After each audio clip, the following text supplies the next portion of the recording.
धन्यवाद। मी सुनील भाऊ गायकवाड।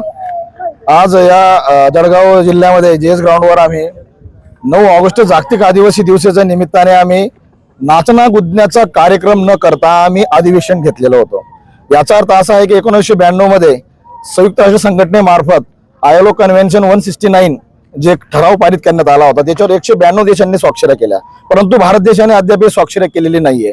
आणि म्हणून जागतिक आदिवासी दिवसाच्या निमित्ताने महाराष्ट्र शासनाला आम्ही कळू इच्छित होतो की आमचे जे आदिवासींचे अधिकार आहेत, जल जमीन जंगलचे पारंपरिक ट्रॅडिशनल अधिकार आहेत, हे अधिकार अद्याप आम्हाला मिळाले नाहीत। आणि म्हणून आमचा शिक्षणाचा हिस्सा असेल, आमचा आरक्षणाचा वाटा असेल, किंवा आमचा बेरोजगारीचा प्रश्न असेल, किंवा अन्य अत्याचाराचे जे आमच्यावर दैनंदिन जीवनामध्ये घडत असणाऱ्या ज्या गोष्टी आहेत या कमी व्हाव्या, आमचा हक्क अधिकार आम्हाला मिळावा, मूलभूत अधिकार आम्हाला मिळावेत, जो आयएलओ कन्व्हेन्शन देण्यात आलेला आहे याचा ठराव आम्ही गव्हर्नमेंटला करण्यासाठी आम्ही आज मंत्री महोदय पालकमंत्री गुलाबरावजी पाटील येथे आलेले होते, यांना आम्ही निवेदन दिलं। आणि याच्यामध्ये जो महाराष्ट्र सरकारने जो घोड केलेला आहे टीएसपी आणि ओटीएसपी, आता टीएसपी एरिया म्हणजे काय, ट्रायबल झोन म्हणजे ट्रायबल एरिया, अनुसूचित क्षेत्र जे आहेत ते, आणि नॉन ट्रायबल एरिया ओटीएसपी म्हणजे नॉन ट्रायबल एरिया। पण विषय असा आहे की जळगाव जिल्ह्यामध्ये टीएसपी एरियामध्ये फक्त 62 गाव आहेत आणि ओटीएसपी एरियामध्ये 1200 गाव आहेत।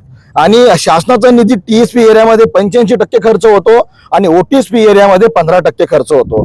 आणि ह्या चुकीच्या धोरणामुळे महाराष्ट्रातील तमाम आदिवासींचा विकास होत नाही, कारण टीएसपी एरियापेक्षा ओटीएसपी एरियामध्ये आदिवासी संख्या जास्त आहे। हे आम्ही महाराष्ट्र सरकारच्या निर्देशात आणून दिलं आणि सांगितलं का टीएसपी आणि ओटीएसपी ही जी कन्सेप्ट आहे ही आदिवासींच्या मुळावर बसलेली आहे, विकास होणार नाहीये, त्याच्यात मूलभूत बदल व्हावा असे अनेक प्रश्न आम्ही या ठिकाणी निवेदन आणि ठराव दिलेले आहेत।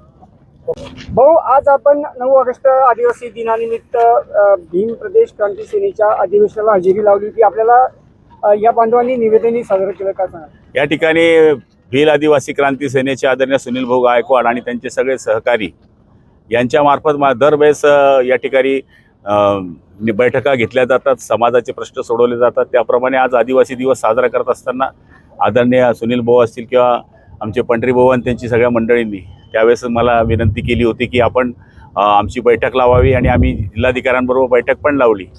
आणि त्याच्यानंतर आज हा दिवस उजाडलेला आहे। खरं म्हणायला गेलं तर मूळ या देशाचा नागरिक जो आहे तो आदिवासी आहे आणि त्याचे जे प्रश्न आहेत ते सोडवण्याकरता ही मंडळी कायम धडपड करत असते।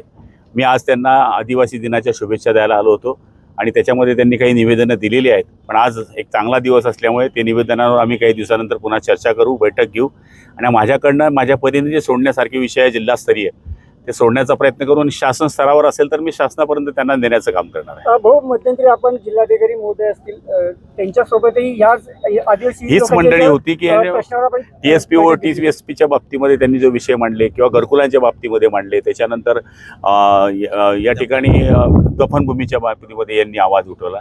त्यामुळे आज कारवाई सुरू झालेली आहे। म्हणजे या नेत्यांनी मांडलेल्या प्रश्नांमुळे आज भिल्ल समाजाचे किंवा आदिवासी समाजाचे प्रश्न सोडवायला या ठिकाणी सुरुवात झाली।